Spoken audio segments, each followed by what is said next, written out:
They told us what to eat. They told us what to say. They told us fat was the enemy. But they were wrong. Wrong. They fed us grains, but we grew sick. They banned fat and we lost our minds. They warned us about red meat, but they never warned us about addiction, inflammation, obesity, anxiety. The chart said heart healthy, but my heart was breaking. My joints hurt, my skin burned, my mind was cloudy. They kept saying, eat more plants. They were wrong, but I got up. They were wrong, but I woke up. They were wrong, but I healed up. They were wrong, he made me right. Did you know the food pyramid was built by lobbyists, not scientists? Cholesterol is essential for brain health. Did you know the carnivore diet has reversed autoimmune symptoms in thousands? I was pre-diabetic, I was depressed, I was bloated, breaking out, breaking down, and then I stopped listening. I stopped counting calories. I stopped fearing meat. I picked up a pan and dropped the lies. Butter, salt, ribeye, peace. But I broke free. They were wrong, but now I see. They were wrong, but I found truth. They were wrong, mistakes set me loose. They were wrong, they were wrong, they were wrong.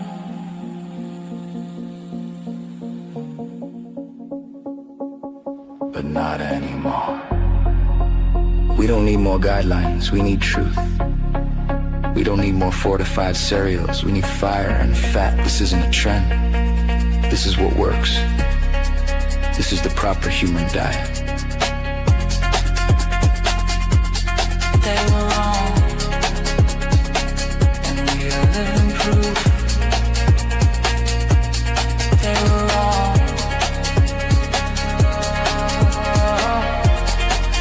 Testimonies don't lie.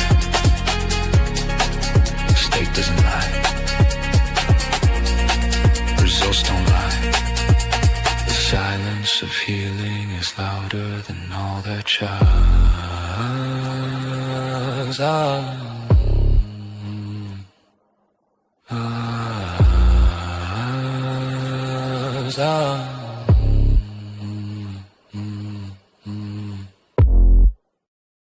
Else is sick and fucking tired of seeing all the carnivore shit all over these fucking apps.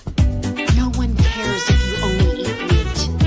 Every single one of you have to identify by carnivore fucking Connie, carnivore Ken, whatever the fuck your name is, and you add carnivore to the end of it on your fucking bio is fucking weird.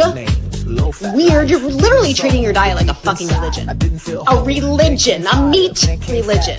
Okay? Like, what in the absolute meat fuck is this shit? Your fucking forts with your eggs and your cheese and your fucking butter and your dates. Who cares? You can't shit. Your fiber intake is fucking zero, and you think you're just fucking trudging through life getting all hungry. Get the fuck out of here. No one cares. Your meat fucking ass, your meat farts, your meat sweats. No one wants to fucking hear about it. Okay, we are live. Let's get this better. Peter's going to join us soon. Mark should be here quite quickly. I had a little bit of technical difficulties just then. My internet crashed and I had to restart everything. So Apologies for the little bit of a lateness. I don't know what's going on with my internet. Hopefully, Mark, can you hear me? I can hear you perfect, sir. All Perfect. right. Well, that's good. Well, Peter's down there. He's just going to join on in pretty quick. No. We are live every Sunday at 10 a.m. Pacific, 6 p.m. in the UK and Ireland, 7 p.m. in the Netherlands and in Europe. A few things to talk about today. Peter wants to talk about some carb cycling on the road, literally cycling. And of course, Mark, you made a couple videos of being breast cancer awareness. Yeah. I think it's a really, really powerful, like, And this is the only channel we can talk about it, Tony.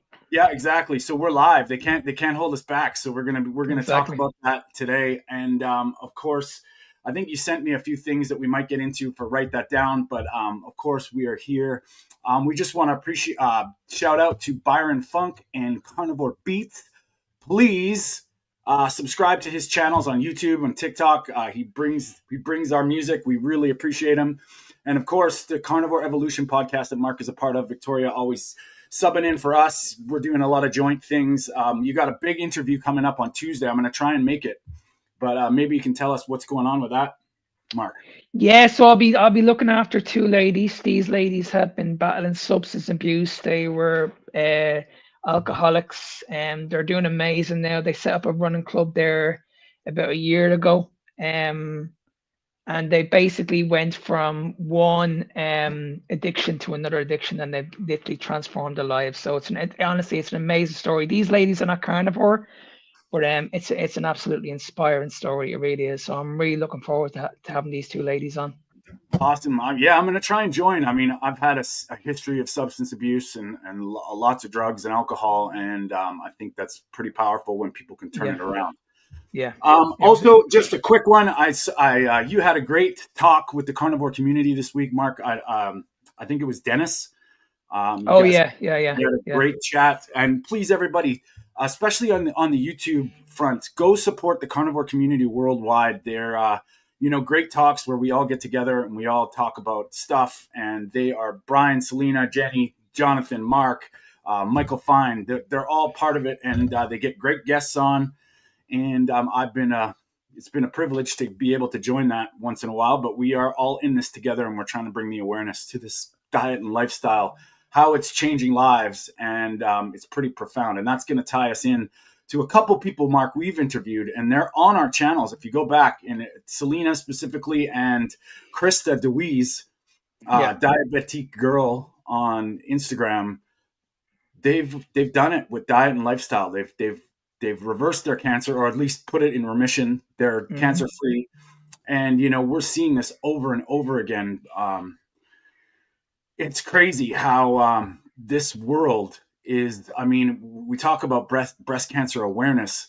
Mark, like, I just looked on ChatGPT, and they are like, basically there's some kind of figure in this month. They're putting in, I mean, it's about 17 million this month into cancer research.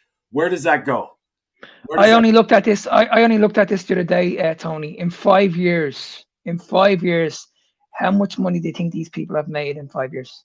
And I would say it's in the billions for cancer research. Trillions. Yeah. Wow. Trillions. It was $17.5 trillion in the last 5 years. That is, and when we get people and doctors, and just a quick shout out to all the people that are joining the chat. Hey, Rick, Target Prime Rib, I hope you're doing well too. We appreciate your engagement. We are here. We sort of drive the show. Hopefully you guys can get involved and we'll answer it. But that figure, Mark, Peter, we were just talking about Breast Cancer Awareness Month. Before we get into the carb cycling and what Peter eats, we're gonna get into this, because I mean, I when I was younger, I was a DJ, and I'm not going to say that my life was productive, but I did a cancer research event every year and tried to think that I was doing my part. And now that I've done from the other side, from the health and wellness perspective, where did all that money go? Where does it go? To the next drug, to the next standard of care research thing? We have people like Dr. Thomas Seyfried, people speaking out about other diet and lifestyle as a treatment alongside these treatments. And I mean, it's frightening how many people are affected by this. And yet all our money, in my opinion, is getting put in the wrong places. And I mean, when you're Absolutely. talking about $1 trillion, Mark, that is absolutely mind blowing. Yeah. And arguably, we've seen people reverse this firsthand. Where are they? Where are their stories in the mainstream? Where are their, these things are happening and they're real, and we get strikes. I know you've had a couple problems with it. I've talked out about it, and I got my videos taken down as soon as you question the business of it. Mm-hmm. That to me, I don't like it at all, and it's completely horrific. It's horrific.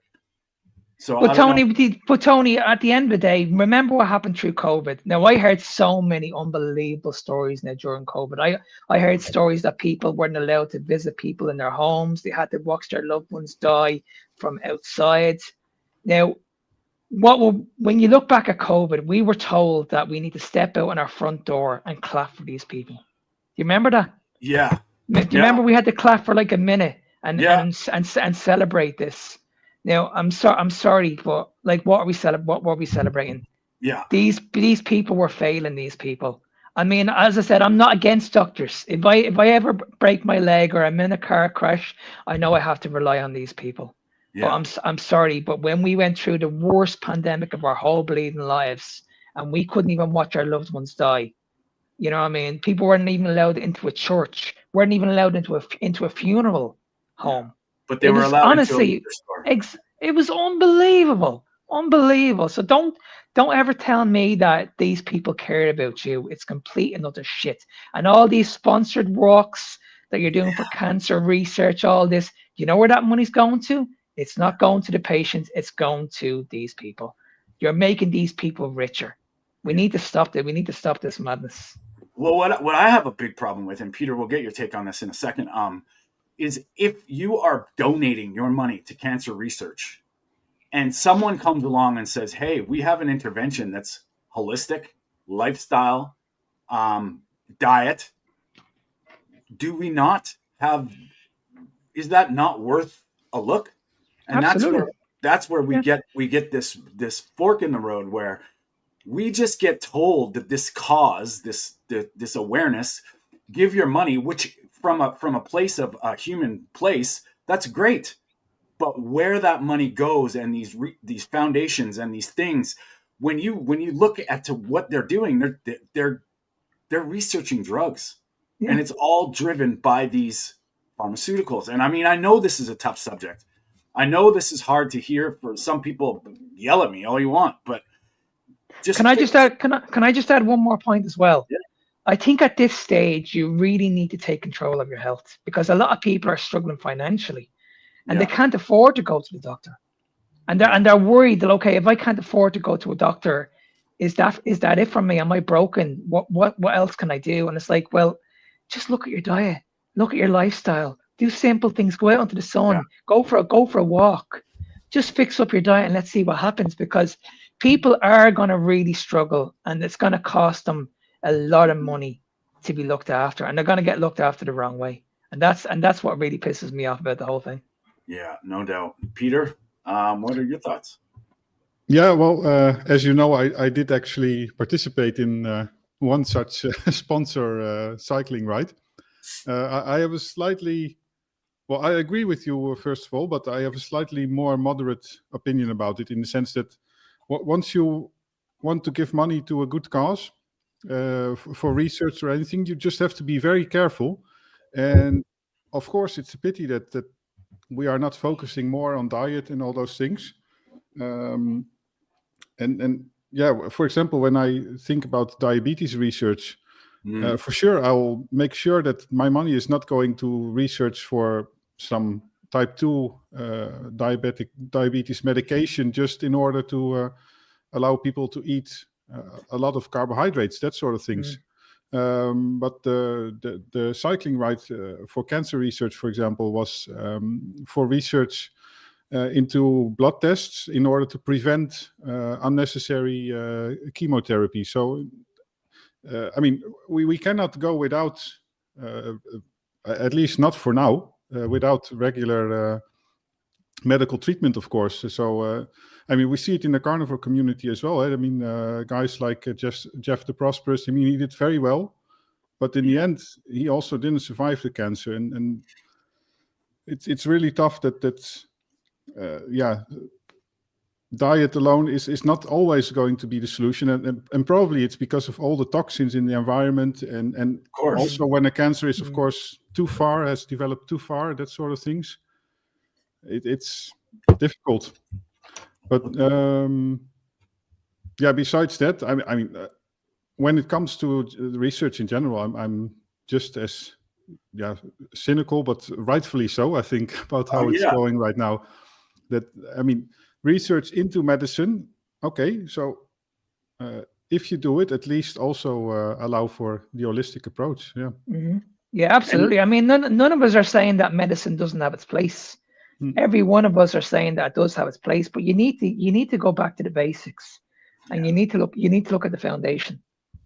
And at the end of the day, I'm not saying everything is based on what we're eating, but it's a good start. Well, of course. Yeah. Well, if you just look at metabolic health, and Peter, you touched on it with diabetes. I mean, you know, the research, we just get put, and you know, in my past, in my the old self, you just hear, oh, it's a good cause, give money, and it's good, right? Yeah. Like, oh, you're doing your part. But once you start dismantling the systems and you dismantle everything, I mean, it's frightening, because there are so many like avenues that are possible cancer causing. I mean, now that we know something about pesticides and herbicides and forever chemicals and endocrine disrupting chemicals and microplastics, you're right, Mark. Like, is diet, is it enough? But it's a start. And you know, when you're trying to eliminate the boxes, and we look at cancer as the genetic theory of cancer, as it's in your genes. They get transcribed. If they're, you know, if there's a carcinogen around, you could grow the cancer. It'll happen. But what I'm more concerned about is the conversation about metabolic problems causing cancer are pretty much non-existent. And that's, or also if it's just helping the cancer. So take smoking, for example. I strongly believe, I mean, it's just a belief. I don't know if there's research about it. But if you follow a very bad diet and then you start smoking, that your risk will be much higher. Your resistance against the cancer will be much lower. And I mean, no doubt you'll still be able to get it in that case, but at least it's your metabolism is at least sort of fine, and you'll just get the damage on your arterial walls and from the smoke, but your body at least is able to repair it in time. You got that trade-off, right? Like, people think you're either healing or you're not, and it's like there's always these things are going on all together. And I actually did a little bit of research into what are like the effects of pollution and stuff that we take for granted. Apparently, living in the city, in a very polluted city, is just as bad as smoking. And 100%. Wood burning stoves, I heard, were I mean, the people have the right to heat their house, but when you start, you know, like they just, you can see the attacks, right? Like they just, we need a cause, so it's this, and there's so many it's multifaceted. And I heard diesel fumes are the worst like factor for any kind of respiratory illness. And, you know, cancer is just a progression down the way. I mean, if you're damaging yourself from all aspects, you know, it's funny how they think that sun causes skin cancer. Like that's absolutely, Tony. I only had this conversation with someone during the week, and I was saying to him, like, listen, if I ever had cancer, throw me out in the nature, in a forest where the sunshine is, just leave me there. Just leave me there for a couple of days. I'll be fine. Get me away from the city as quick as possible. Yeah. And I mean, I'll be fine. You look at the people like back in the day where they were using hydrotherapy and outside. Like if you had tuberculosis, they put you outside in the sunshine. Yeah. They gave you fresh air. You know, so it's funny how they say sun causes skin cancer, Well, if your body is healthy, the sun does not.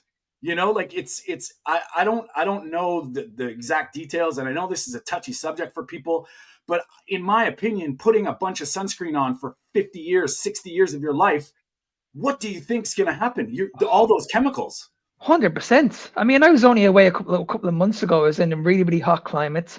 Never put cream on me on my body once, not Yeah. once, and I never burnt once. And I was in nearly 40 degrees heat, so it Yeah. was really, really warm. And I was in the sunshine a good few hours a day, and I was Yeah. I was worried. I was like, okay, I'm gonna test this out and see what happens. But honestly, like I remember you saying to me as well, Tony. Like I was out in the sun. I never got sunburned once, not Yeah. once. I went brown. Yeah. And that was one of Peter, you're muted. I've got another theory. Let's spout some pseudoscience. Okay, let's do it. If you're metabolically healthy, if everything is going all right, I suspect that you'll discover a cancer more early as well. So that's also a thing. I mean, I was thinking parallel to this about my blood sugar. If my blood sugar regulation is very, very nice, very good, then one event of hyperglycemia, I will notice it immediately, and you feel it. But once you are used to eating a lot of carbs and injecting insulin and going back and forth and having this roller coaster, you also get resistant to this feeling. You won't notice it anymore. And I think with recognizing illnesses and diseases and also cancer, who knows, maybe this helps. Yeah. Well, what's funny is you mentioned that, Peter. Like, now I've been doing this for almost 5 years. My body, it's like it's leveled up the sensitivities. My sense of smell is like, I cannot handle artificial fragrances anymore. I cannot, like, if somebody washes their clothes in a dryer and I smell it, holy crap, like, it never, I used to think it smelled great. Now it's very irritating. Goes into your eyes. Is that because I'm not used to it, or is that because my body's like really, really aware of it? And I've noticed that with certain things in my body, physical pain, different nagging things that would have popped up, I probably wouldn't have noticed before. But now I'm starting to always, like, I'm like ultra sensitive, ultra intuitive to my body. And I think that has a huge, what you just tied into, Peter. You're like, the more you get, like, you humanize, I think there's levels and you start to realize stuff. I mean, I get hurt, I feel pain, but I heal so fast. And it's if you have bowel cancer, for example, and you're continuously you're used to being continuously bloated and having stomach aches and all those things. Of course, you're going to notice it way later, maybe. Yeah. And go ahead. Go ahead, Tony. Sorry. Well, I've noticed a few things with like, especially with celiac. Like, I never knew what celiac was when I was younger. I don't think anybody did. They didn't notice. But it's kind of like the girls with the endometriosis and how they feel that stabbing pain in their gut, in their, lower region. I eat some things that I'm not supposed to eat. That's kind of how I feel. And am I celiac? No, I don't think so. Well, maybe we all are. Right? Like, where do you feel that actually? Because I used to have it, and it is always in the upper region. Yeah, it's where like your kind small of bowels start below my liver, kind of right there. And it's like something, just, I get like these real couple big cramps, and then it goes away. But that's very rare, but it happens. And I think, think about all of our, like, just life stuff that we just resorted to, just, it's just you're just having a bad day, you're just, I get headaches, I'm like that. No, I don't think that's true. I think we're so desensitized from all these dangers. And if you look at it, tie it into the breast cancer, why, when we know endocrine disrupting chemicals are everywhere, when we know plastics are bad, especially when they get heated up, we know there's xenoestrogens everywhere. The soy you're eating is only so small of a thing, and they resort these things to estrogen and female stuff. Why aren't we talking about awareness of these chemicals way more? Like, people, enough's enough. Like, we have to go back to, the plastic industry. Unfortunately, I in my opinion, we're gone too far. Like, our pipes, our stuff, plastic's part of our lives, unfortunately. But why don't we ever look at those things? We just assume that it's, genetic. Poor you. This is not normal. Mm. Yeah, Especially 100%. when Yeah, it's awareness. 100%. If Yeah, you listen to the term, it's October is Breast Cancer Awareness Month. yeah, Why aren't we looking at all things, all of it? yeah, No. Yeah, and by the way, that's when talking again about sponsor walks and sponsor rides, the whole thing is of course crazy to expect individuals to contribute money to research and that sort of thing. So actually, when I participate, I also participate just to raise awareness, basically, and as a secondary question, I'll look at where the money goes and make sure that it's at least a reasonable cause. It probably can be spent much better. I mean, if I would personally give it to something, I'll probably spend it differently. But there's of course the awareness part. So if there's a big event, I mean, I think it can be a good thing. And coming back to your remark, Mark, as well, that here in the Netherlands, at least, I had the impression that we were applauding the nurses most of all. So that's on itself was I think a very nice initiative. But yeah, it's a bit crazy, of course. I mean that we were, yeah. By that way, also celebrating, or however you yeah. want to call it, the Yeah, system. yeah. I mean, at the end of the day, we don't want to we don't want to be harsh on these people. They all have to do a job, and I'm sure they all do an amazing job. But it's like when you look back at what we went through, and as I said, many people suffered, and their loved ones weren't even allowed to see these people suffer, Yeah. and weren't even allowed to hold their hand. You know what I mean? Not even give them a hug and say, "Listen, okay, I'm never going to see you again." I mean, Yeah. guys, that's going to be the biggest criminal justice in history. My grandmother passed away in the hospital, and I wasn't allowed to see her. Yeah, that's ridiculous. And sorry, people are probably going to yell at me again, but we celebrated these people. We said, primary care and like the first responder, all that stuff. We celebrated them, but when they chose to not do something, they were thrown in the ditch. When they chose after in the trenches right there, when it was all going off and people were freaked out, they were there caring for people alone. And yet if they decided not to do an intervention, then we just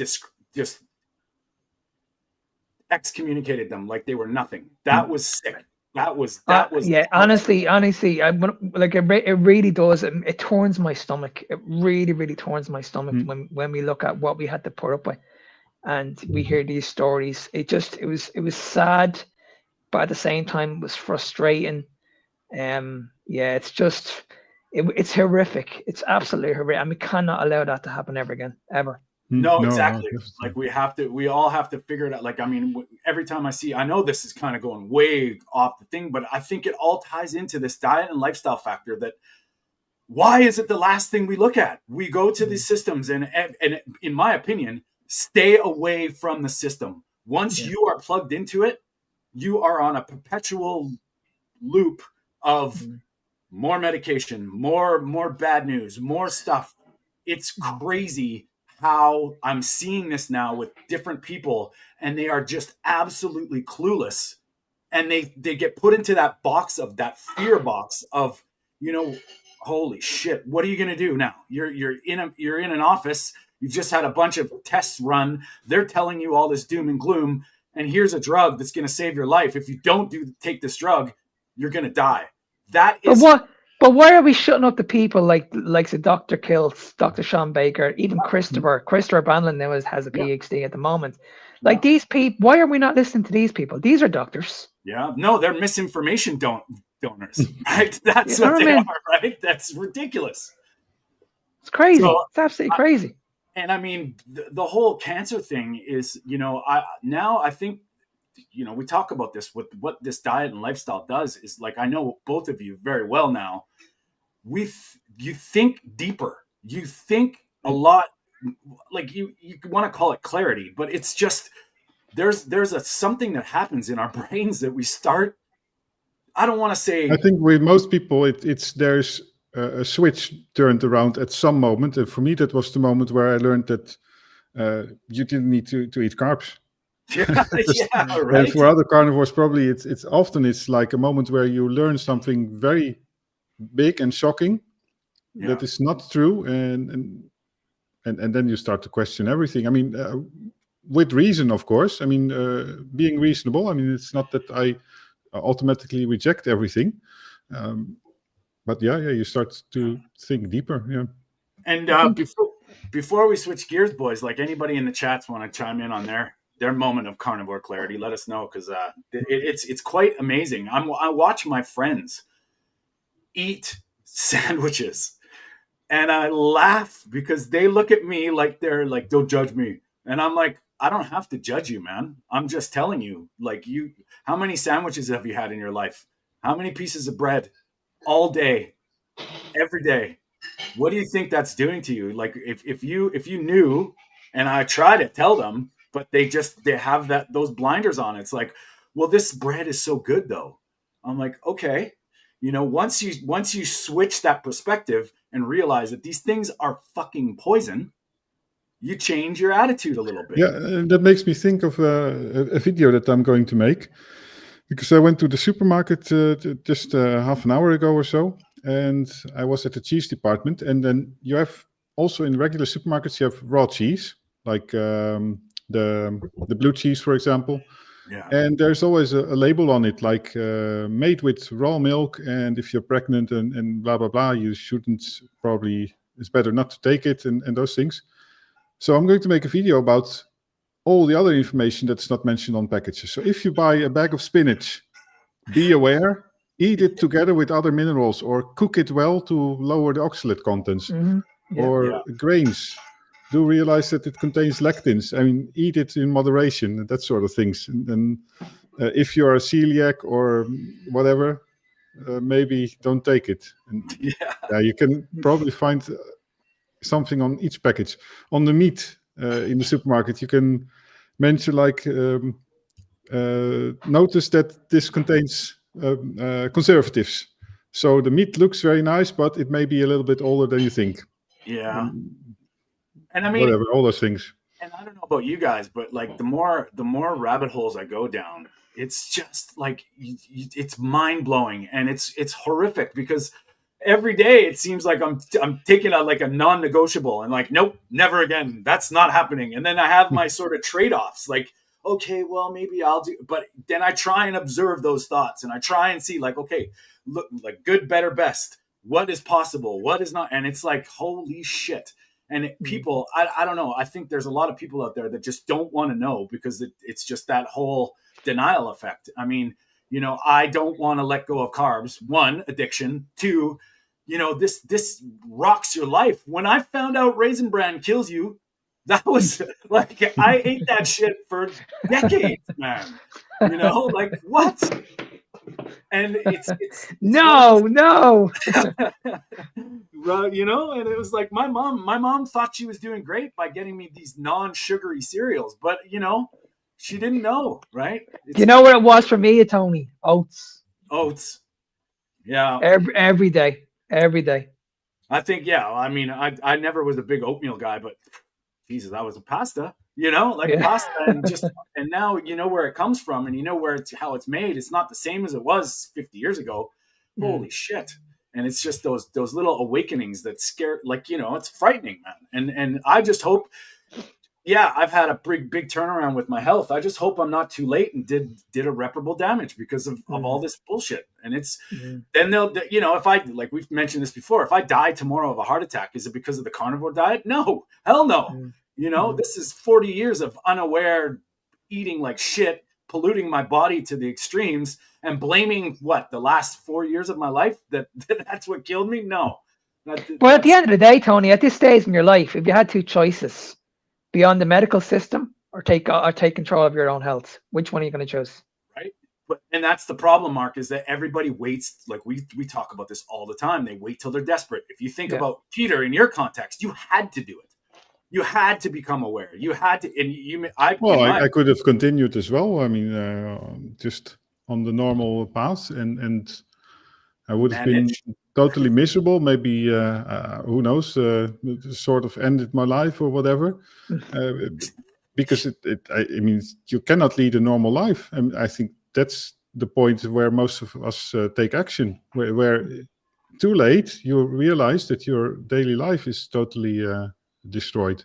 100%. Yeah. And I mean, I think Mark, you did a video about that too. Is like, when you get there, what do you do? Like, how do you go about it? Do you just give up, or do you change? And unfortunately, we're the crazy people that are talking this way. And I mean, I know it was friends and family. Like you can tell they listen to certain things, but some things are just like, no. Yeah. And sometimes maybe also lucky, yeah, because I think also if I would have been in a different environment and the same me, if I would not have found certain things online on YouTube, yeah, for the same matter, I would have also given up. I mean, yeah, it's not all about having a strong personality or being smart or whatever, because no doubt. Well, But you guys, sorry, Tony, go ahead. Well, Lambs just put in a comment. I kind of want to know what this is. Discuss the Nutri-Scores on food these days. I saw an E-score of smoked mackerel. I don't. In what way, Lambs? Was it good? Was it bad? Probably they dogged it like being unhealthy and crappy. That in my, I think that was. Well, it's probably cancer causing, right? Depends on where you're getting it from as well. Yeah, it's because of the high salt and high salt probably nitrates as well. 3 grams. Yeah. And the high fat contents, of course. Yeah. And probably it's in the product category of who knows what, maybe frozen foods or. And is that Nutri-Scores? Is that like kind of an app that you just kind of go through and? Yeah, so it goes. It's categorized. So it among all the candy, for example, you have candy with label A and B, very healthy candy, relatively speaking. And more unhealthy candy, and the same is the worst one is E, indeed. Oh, E is the worst one. Oh, okay, I get you. So the worst fish is then apparently mackerel is the worst fish or whatever the category is.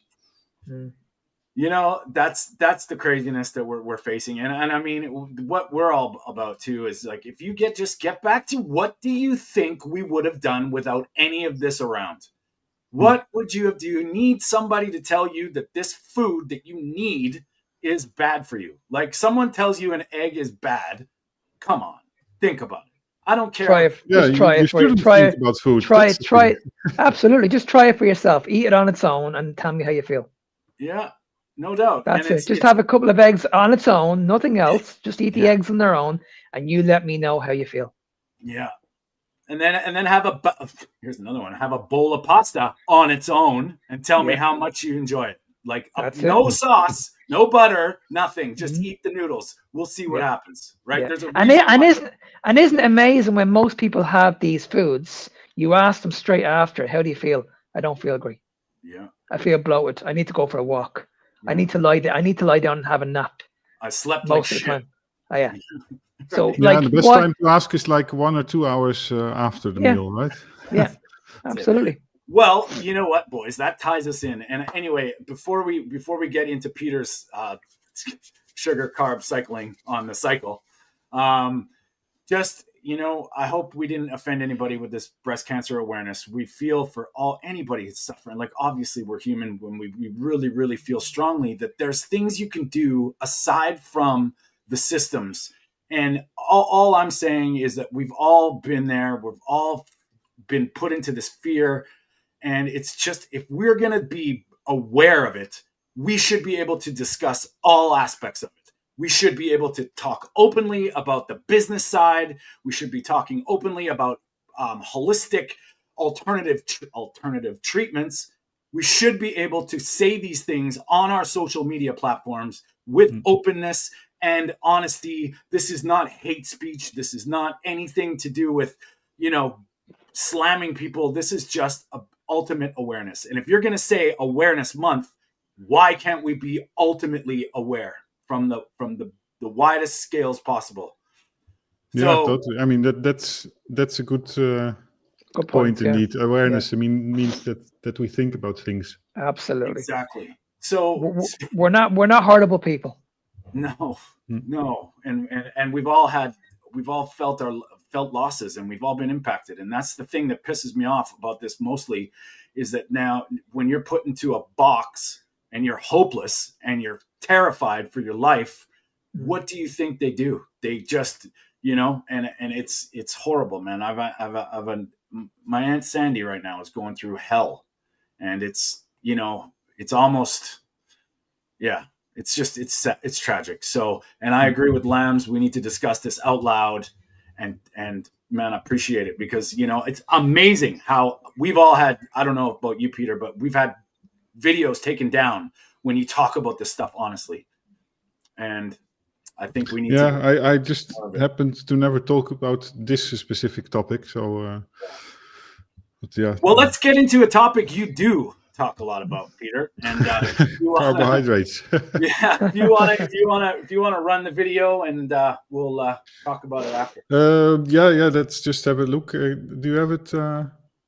I'll click it. But it's just a nice illustration of. It's a good reminder of the strange world that's out there. If you don't go to supermarkets anymore, and if you don't do crazy sports nutrition stuff, then you're not used to all these things. But here's a girl that is doing cycling rides, long cycling rides, as if she's Tour de France runner, probably, at least when it comes to nutrition. So just scary what she's eating. The majority of fuel for this ride was Haribo. What else did I eat for 200 kilometers in Calpe? I started with 2 bottles of Sturka carb mix, each with 90 grams of carbs. My Apogera race hydration vest had water, because I knew I'd get sick of the carb mix eventually. Solid fuel, I had a Sturka bar 50, which I had to eat on the side of the road, because honestly, it was as hard as a brick. On the ride, I went through a total of 325 grams of Haribo,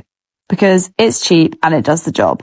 At the bottom of the final climb, I had a Sturka caffeine gel for that last push before the descent back to Morera. That's 520 grams of carbs over the ride, around 60 grams per hour, which meant the only times I had to stop were to stretch my back out and fill up my water. I reckon I can get that 27-minute stoppage time down if I use a less aggressive setup next time. That's scary, isn't it? Yeah. That's unbelievable. She didn't. Honestly, it's incredible. It Did just you makes calculate how many calories she ate? Oh my God, 500 grams. So you're looking at 500 multiplied by 4. So you're looking at maybe over 2,000 calories. So for many of us, this is our entire daily intake in the form of carbs. I mean, of course, she's cycling, so she's burning it, and probably during the ride she burns 3. Well, she's a small girl, so she's gonna burn 3,000. Yeah, she's gonna burn all this glucose through her exercise, but that's not the problem. No, yeah, indeed, yeah. But it's just mind blowing to eat Peter, the quantity that you take for an entire day during a cycling ride, and I sort of. I cannot say that I approached it, but like 2 or 3 months ago, I went cycling on raw milk. Raw milk, and I think that was 3 liters of milk. So that was, let's say, 110, 120 grams of carbohydrates for the entire ride of 100 kilometers. Yes. But it was really fast, and I spent quite a bit more energy, of course, because I'm heavier, and I went much faster than her in that case.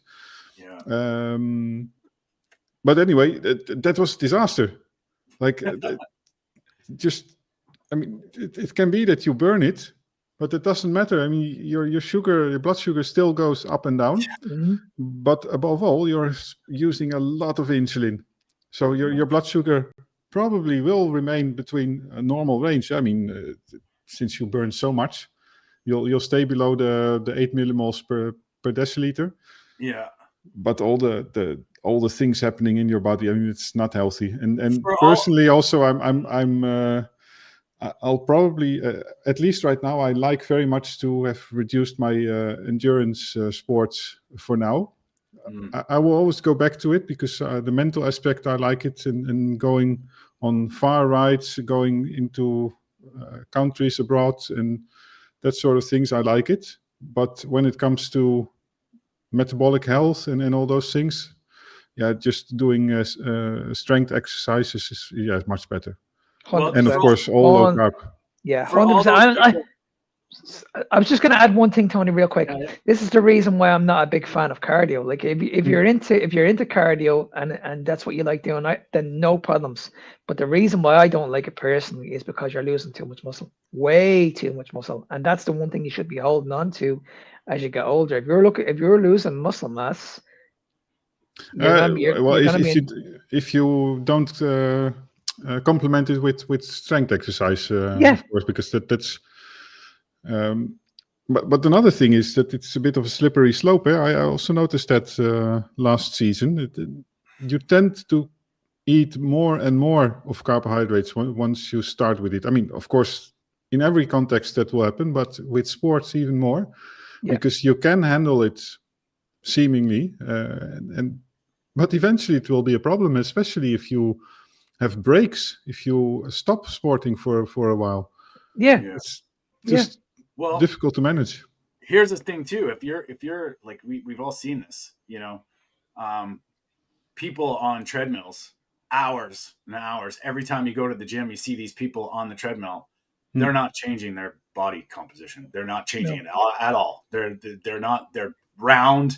They're this, their effort's there, but they're not getting any results, and they think they're weak. And it's like, you take somebody who changes their diet and starts walking, look at the difference, like it's unbelievable.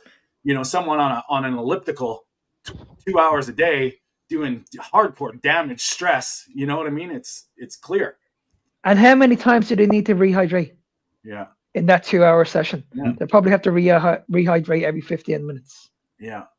Because they're burning through the glucose very, very quickly. So they have to keep refilling their body with sugar every couple of minutes.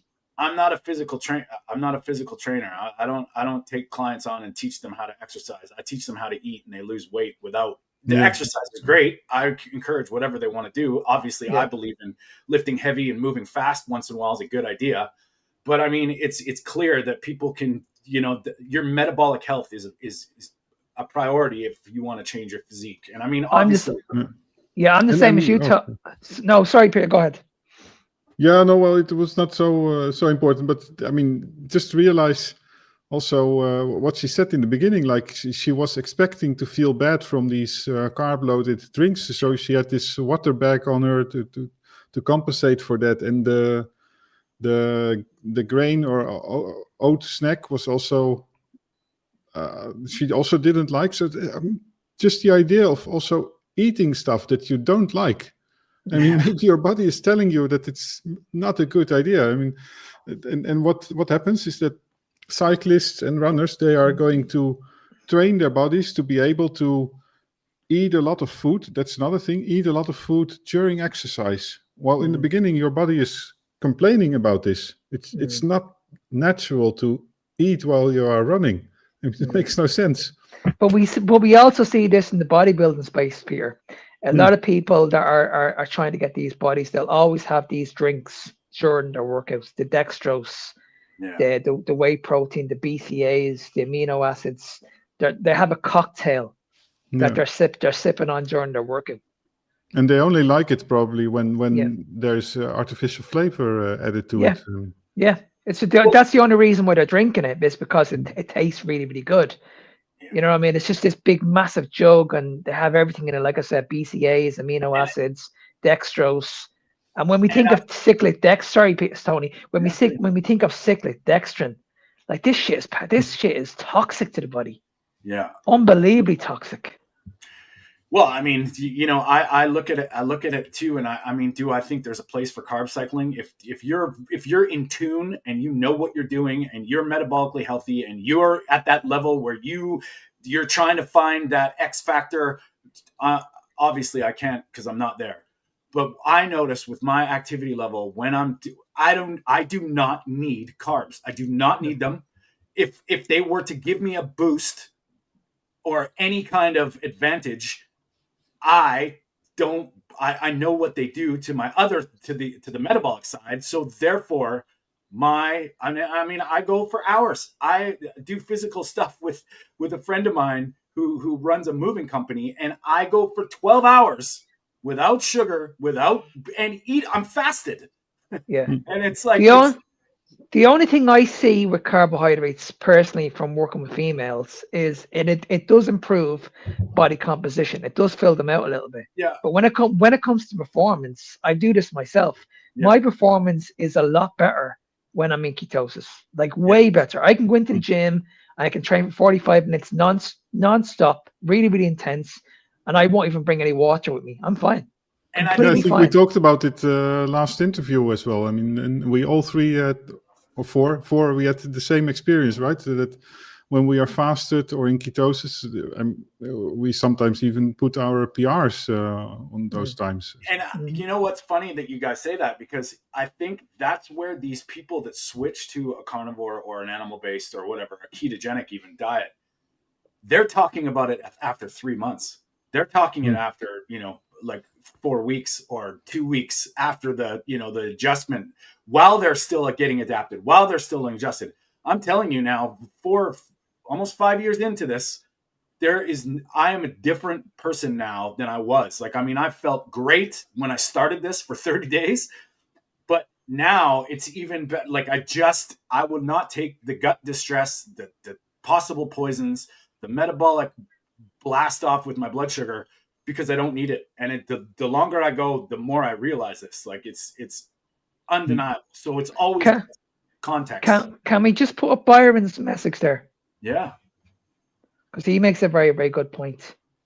Like, this is what we see an awful lot of. Like, I see this as well. I see this with local runners around my area, and you can clearly see their pain in their faces, and you can see the stress in their faces, and they look a lot older, and they're only young guys. Like, and if you look at what, like, ancestrally, I mean, I know we all come from this ancestral perspective. We never would have ran. There would have been one person in our tribe or village that messaged the other tribes and villages or scouted something. They would have been that distance person. Everybody else would have been moving fast to get away from danger, or moving fast to go get an animal. That is the difference, and we would have never ran. I mean, obviously that I don't, it's popular. If you enjoy running, you get an endorphin rush and runner's high. I don't get that. I don't ever get that. I hate it. The more like, cycling would be different. I would do it for enjoyment, but that's not exercise to me. The runner's high partly is probably the moment where you actually go into ketosis as well. Yeah. If you are running a very long time, because I think that only happens like after a big hour or so. It's not like in the first hour. And with cycling, I can have the same. So once you're at past 100 kilometers. But the way I see it is, if you're just a natural person, there's no way you can go any longer, say a half an hour, 45 minutes, if you're training like really, really intense, whether that's weightlifting or running. There's no way. Yeah. Now, if you're enhanced, you can probably get away with this shit. But this is why we see so many people, they train for like 2 hours in the gym. You can clearly see they don't like doing it. They don't like doing it. They're stressed, and nothing pretty much changes. You watch these people about a year later, they're still doing 2 hours a day in the gym, 7 days a week. And you check in on them, say, a year later, and they look the same. Yeah. They look the very, very same. You probably see a little change on the weight scales, but like Tony mentioned, body composition wise, they look the exact same. Nothing changes. Yeah, I know a lot of cyclists as well that are like, say 60 years old, and they're always skinny. I mean, they sort of look healthy, I guess, compared to the average person on the street. Yeah. But when you look at their arms and their legs, it's the face. Their legs are as small as my wrist sometimes. I mean, it's just scary. Yeah, Rick's saying he's been low carb 15, since 15, and you're right. Sprinters do better. Look at them. Sprinters look, and that's the thing. You cannot sprint. I mean, some people can, but sprint for longer than 400 meters or whatever. They just look at the Olympic events. You got sprints, and then you got middle, and then distance. I think sprinting is a good sign of, getting up. But it's been proven many, many times that as little as 20-minute exercise, a couple of days a week, that's all you need. It's been proven so many times. Yeah. You don't need to go out and do this 60-minute like spin class or circuit class. Just do a 20-minute workout. Even Certainly the don't need 10,000 to- steps a day, the same story. As long as you lead an active life, you don't need those 10,000 So what steps. we're all saying is probably not a good idea to eat 500 plus grams of Haribo, right? Yeah, but especially I think maybe the most weird aspect of it is that people are putting stuff in their body that they don't like. Their body is objecting, protesting, and they continue. And yeah, I mean, it's funny how all these things just, they make sense now when you're like, with all the bullshit with the sugar diet crap, when you're telling people to eat Sour Patch Kids, come on, man. Like, that's just, there's no argument there. It's not natural. These things were not any part of a marathon runner in ancient Greece. They didn't stop for Haribo. Like, they wouldn't have done it. It would not have happened. Yeah. They did not have gels. They did not have things. They would have been running over mountains to the best of their ability. And I bet you it would have been like the tortoise and the hare. They probably. Oh yeah, and by the way, the Haribo is I mean, it's famous among a lot of athletes and a lot of types of sports. But the worst thing about this is that some people that think about it in the carb loading scene, they take it because it's like half fructose. And because the fructose gets digested more slowly, it gives you a prolonged delivery of energy. Oh, but yeah. Of course, we know now that it's worse. But actually, for that reason, just one thing is that as a diabetic, I used to make, it's a very long time ago, used to make cakes with sugar replaced with fructose because of the lower glycemic index. But yeah. But I'm sure you still got those crashes, Peter. Sorry, I'm sure you still got those crashes a couple of hours later. You must have. Yeah. That's because his liver. That's because his liver's she doesn't failing. Because she continues, Yeah. but Yeah. That's because the liver's failing, guys. That's right. It's like, what the hell are you doing to me? Oh man, and I mean, we could probably do a whole episode on this, but Paul Saladino's argument for natural fructose. I don't know, man. To me, it just doesn't make sense. We never would have eaten fruit all the time. It would have been in season, and it would have been a treat. And it's, you can argue the plants want to propagate their species, all that stuff. But I think, it's not necessary. And I don't think is it beneficial. I would strongly argue you better be careful. It's probably not a good idea to be choking down a bunch of candy ever. 100%. Well, boys, let's get into something. I think, Peter, you got something lined up. Yeah. Hold on one second here. Let's just wait for it. We all want to know. Oh, yes. Yeah, good that you bring the music. He's not weird. We got the video without any sound. Fabulous. And full of see. state-fueled fearlessness. So I've been eating all natural this week. Let's go to the beginning. Yeah, balls. So 1 week ago, I made these meatballs from brisket and the secret ingredient. This was that grinds up pretty lovely. first time that I was eating how you call them? Beef testicles. Balls. Balls, indeed. Meatballs. But I didn't taste so much of the testicles, so that's now I'm going to really try them. But first, some appetizers. Some cheese and bone marrow, beef heart. Did you crack the wine? That's what I want to know. Did I? Sorry? Did you crack the wine?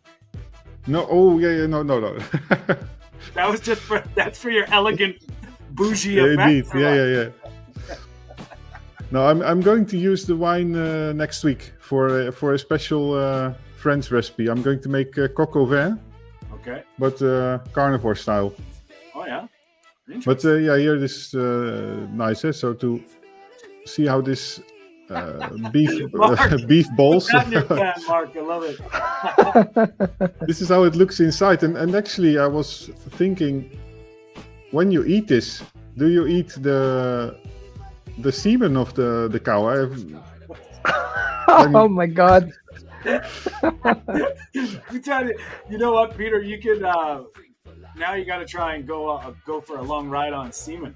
Hey, Yeah. you did the raw milk. What's the next level? Oh my God. Yeah, but yeah. So I'm totally confused about this whole thing. It's my first time eating beef balls, apart from one time a small bite cooked. But I was also surprised about the yellow color.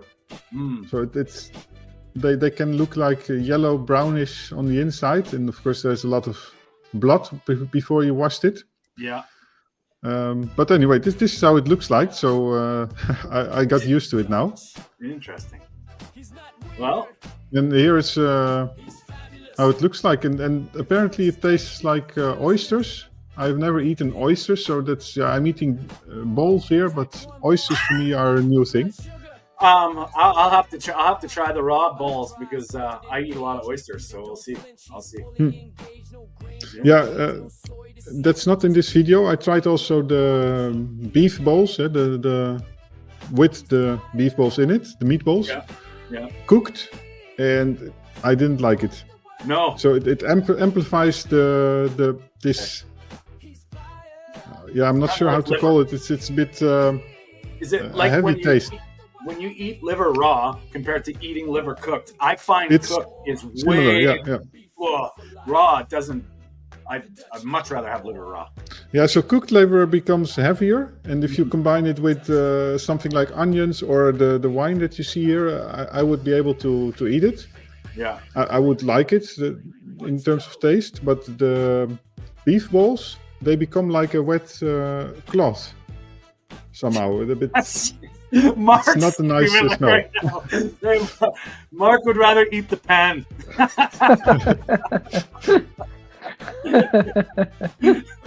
I could see your face, Mark. You're just like, yeah, no, not a chance. No. But You'll never convince me, Peter. Sorry. No. Well, I should have prepared better because I think it was. I should have chosen better words, but yeah, I like it very much, and I probably I'm going to try to eat beef balls like once a week or so, or once every 2 weeks. I think it's. I felt good on it. So. Oh, that's good. That's all. But just actually, I ate half a bowl. But I mean, they are like quite big, right? It's like 250 grams. Oh, buddy, I love it. That's good, man. Like, that's why we need you, buddy. You try it all. I just hope we are not scaring away viewers right now. They started eating balls. Oh man, that's funny. Well, that's why we love to find out what Peter eats, because you always bring something that's kind of interesting and fun to the table. Would you do it? I would. Mark, probably a big hard no. No, I can totally appreciate that not everybody does it. And of course, I did it like this for the video, but yeah, otherwise, it's a bit too much. Well, we want to know what you're eating, Peter. We love it, and thank you for that. And well, boys, we're hitting that time. I think we talked about a lot of stuff. It seemed like time flew by today. It was pretty crazy. I got my cat screaming at me. She wants some meat. But yeah, so guys, we've got some great things. I can't wait to see the interview. I missed it on Thursday. We're going to be putting out some interviews. We're just getting our stuff organized to put out more interviews on our channel. We do appreciate all of you, all the ones that are commenting and questioning. Rick, man, we got to have you on. I can't wait to have you live, talk to Rick. So come, Rick, please. We'd love to have you. And a big thanks to Byron at Carnivore Beats. Man, your music is amazing. That, by the way, What Peter Eats theme song, that was his creation. Thank you. And we'll get into Write That Down next week. I promise we're going to get back on track with that. We've got lots of stuff to talk about with lots of things coming down the pipe.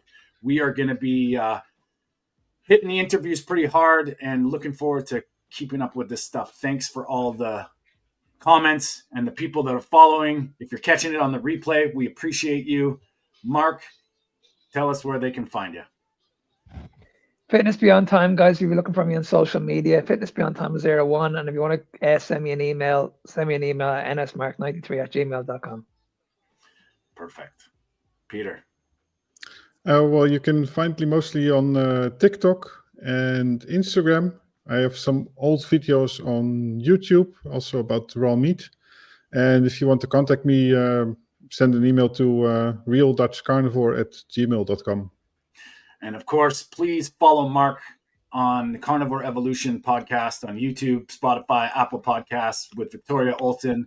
Shout out to the Carnivore Diet After Age 40 on Facebook. You are great. Thank you. I believe she just celebrated her 6th year of that huge group, and very important for all of us grandpas out there, and the people that are getting older, getting younger as we age, right? That's really important. Support that Facebook group. Great stuff.